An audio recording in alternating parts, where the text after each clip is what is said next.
Welcome everyone, Dylan Gemelli here today with a brand new video for you, and today I am going to address the topic about GW 501516 and that infamous one cancer study out there. We're going to go through and debunk this study, and this video will be the reference for that so we don't have to discuss it or ask about it again. Now, before we get into that, I just want to give everybody a huge thank you for all of the support, the love, the comments, the subscribes, all of the shares, the likes. Please continue to do that, everybody. It's helping the channel to grow so much.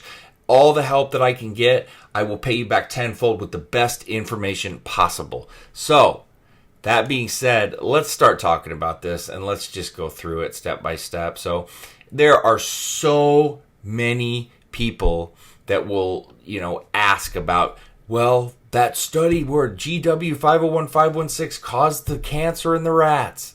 It did, so it's going to cause humans cancer. I will start by saying this. I have yet to see, and I if anybody out there has seen it, leave it in the comments and correct me if I'm wrong, but I have not seen anybody that actually said, claimed, whatever, that they got cancer from GW 501516. I have yet to see that. But like I said, if anybody has anything out there, send it to me. But I've never seen it anywhere. All right? And so many people want to say and say that it causes it. It's based on one study. All right? Where rodents were subjected to GW 501516. All right? And this was one study.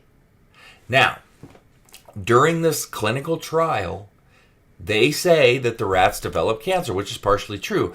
But the information that's left out is pretty significant. So we need to cover that. The conditions that the rodents were under, it just seems to either not be talked about, not discussed, or whatever by so many people, except the people that want to call out the study. But the people asking the questions, they tend to just either, maybe, and it's possible they don't know or understand, and that's completely fine. So that's why I'm making this, so that you can understand. All right. Now, let's just kind of get into that.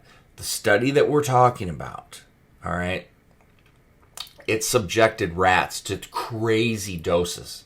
10 milligrams per kilogram of body. So to put that in perspective, a 200-pound man, roughly 90 kilograms, dosing around 900 milligrams of GW a day, when the maximum dose that we ever tell anybody to take is 20 milligrams a day. I mean, that defies any sensible logic whatsoever and holds no standing with a dose that's supposed to be ran of 20 milligrams per day. We're talking about 900 milligrams of GW 501516. All right. So you know what that's comparable to? Taking about 14,000 milligrams of aspirin in a day. Because usually 325 milligrams of aspirin is one pill. That dose of aspirin would kill you. All right. So let's keep that in mind if we're doing the math on this. Now, also worth noting is the mice in the study were actually given DMBA for an entire year. DMBA is a known carcinogen, and it's considered extremely toxic on top of that. It's an immunosuppressor and a tumor accelerator. So no wonder the mice got cancer. So the study's pretty flawed, and the public concern over Cardarine has been blown way out of proportion. And I'm not saying there's no risk whatsoever, because any synthetic compound has some level of risk. But I truly believe that the credibility of that cancer study should be taken with less than a grain of salt, especially when you're considering the rats were given DMBA for an entire year. Another note of significant importance that we need to talk about is the studying on rats. Now, I will credit Derek with More Plates, More Dates for this bit of information, because this is something when I was gathering information that I found that he had out there too. So I want to give credit to who I didn't come up with this study, and I saw it through him. But the rats used in this particular study, they're called Hanweiser rats. So the life expectancy of these rats is only 30 to 36 months, and the reason for this is because of the number of adenocarcinomas that they're developing. So before we even look at any animal models, you already know that the rats are not expected to live more than 3 years because of their high probability of developing fucking cancer. So it's obvious this study was flawed and subjective for whatever the reason from the start. That's what I'm talking about, are the flawed testing methods. Certain studies are supporting the claim that GW causes cell proliferation in human cancer cell lines, and that was flawed from the start. These studies actually set out to prove an increased growth of cancer cells by estimating the number of cells using a method that tested for enzyme activity. Increased activity would indicate more cells.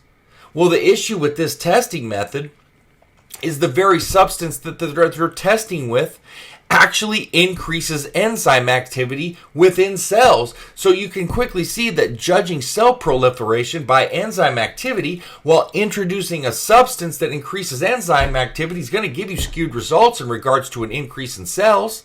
Even if no increase in cells occurred, the increased enzyme activity could lead you to believe it had. So in simple terms, it's like testing if your water is contaminated with bacteria by actually adding bacteria to it.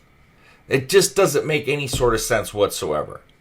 So, although some reports do provide an argument for cancer, there are many other findings that are inconsistent with the viewpoint. For example, GW is an anti-inflammatory in many cell types. All right, so evidence also suggests that GW actually promotes differentiations in breast and colon cancer cell lines and trophoblasts.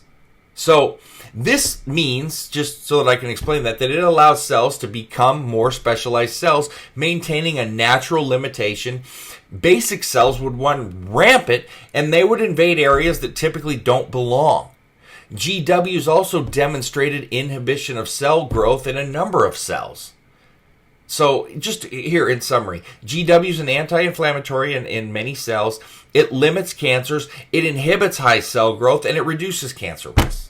Here, there was a study done in an attempt to discover why so many inconsistencies actually existed with GW. They took 3 human colon cancer cell lines and 2 human liver cancer cell lines and tested them using a couple different models. All right?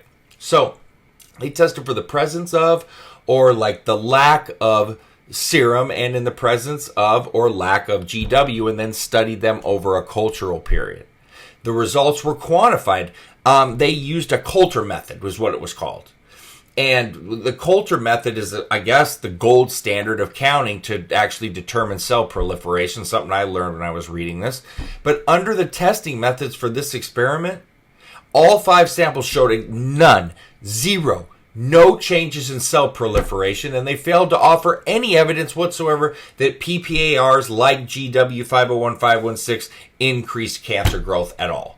So, I hope that provides you more of an understanding, because a lot of times people just get angry. I've done it in the past where I say, I don't even want to get into this anymore because I've covered it a billion times. This will give you a full breakdown. This will give you a real explanation and understanding of this entire scenario and why it's a bunch of shit. I'm sorry I got a little fired up there, but I have to because I'm passionate about this, and you can tell, it bothers me because it's always bothered me. But I wanted to lay it all out for you, so hopefully that helps everybody. That being said, stay tuned for plenty more to come. Dylan Gemelli, signing off.